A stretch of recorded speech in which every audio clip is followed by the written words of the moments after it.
All right, Willys MB engine bay modifications. Welcome to the channel. I'm Mike. That's the MB. It's not the Scout. The Scout's outside because we're in the garage today. So, so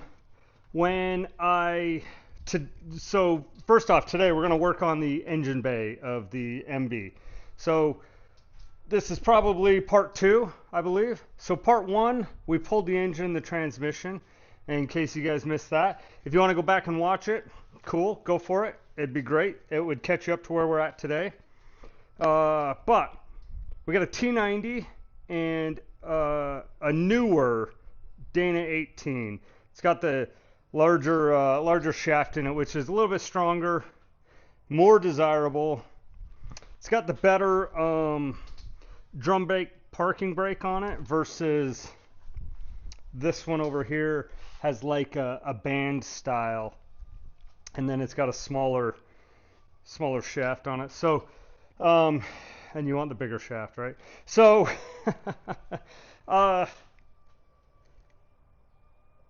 one, oh well, that one's got a PTO on it. I never used the PTO. I think this was a communications Jeep. I had a radio sitting in the back and a generator. The PTO ran the generator, which ran the communications equipment, I believe.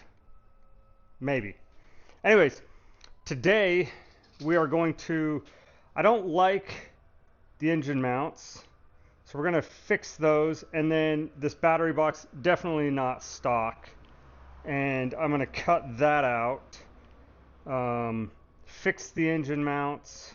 There's a crack in the frame that I'm going to fix.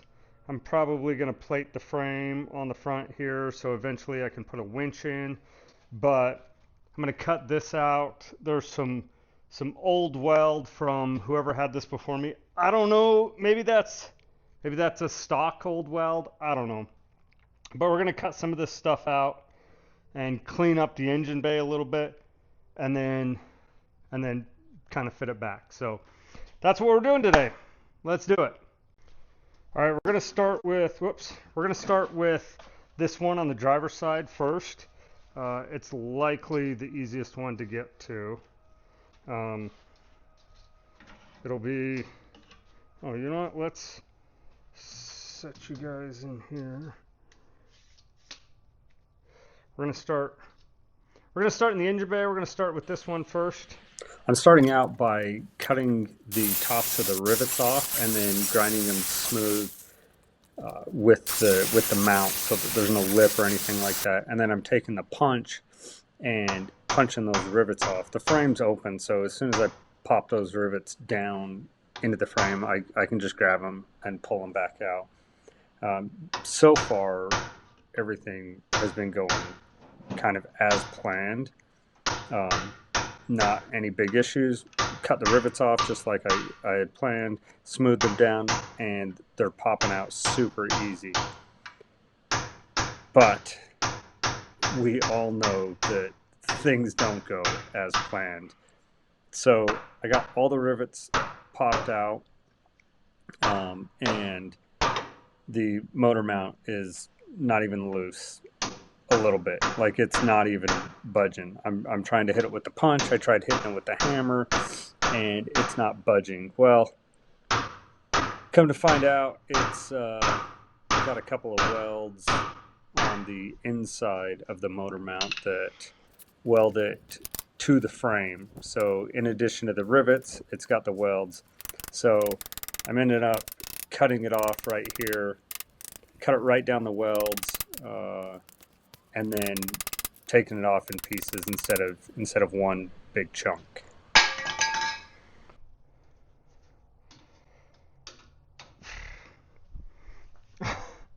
That was much harder than I thought.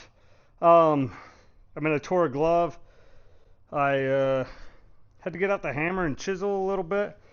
So I think this other side, I think I got a better plan for it. However, it looks like it's got some reinforcements underneath it. So I might just start by cutting and then go from there. I'm going to start off by cutting off the battery bracket.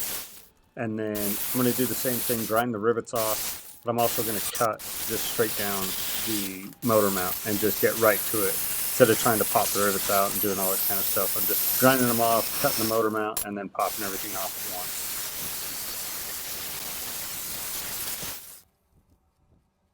All right, I guess I need to be careful with what I say. That is what it looks like. Right here I'm just cleaning up the battery bracket mounts, cleaning up a little bit of the spots on the frame and stuff, but nothing crazy. All right. Whew. That was rough. So, got the frame cleaned up for the most part. I'm going to wire wheel it now. But should be good. The new motor mounts, I have a little bit wider. So these ones went right here, right? The new ones have a little bit wider of a footprint, and then they come out a little bit better. I think somebody, I don't know, maybe not. I think somebody kind of had some janky motor mounts on here before. So we got this cleaned up. The new motor mounts bolt through here, so they should be good. Oh, I totally forgot. I gotta pop these rivets out. I'll just use my punch and pop those out. But whew, that'll do it for tonight. That'll do it for tonight. Yeah. Oh, I did want to say just one more thing before I wrap up this video. So the last thing was this alternator. It goes on this side of the engine. This is the passenger side of the engine. So this mount, I made this mount. When I put it on, it's kind of canted a little bit.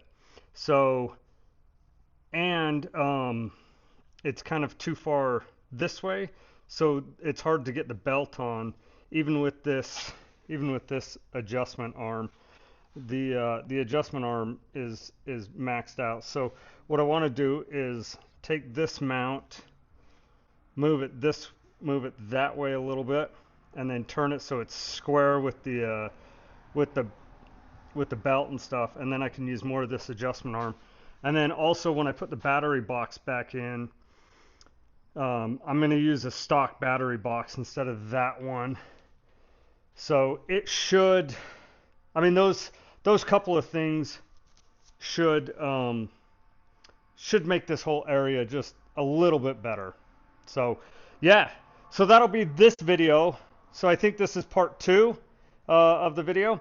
So stick around, like, subscribe, hit the little notification button so that you get notified when I put out the next part 3. I think by part 3 we'll be putting in the new motor mounts. I have measurements and everything, so we should be doing that. So stick around.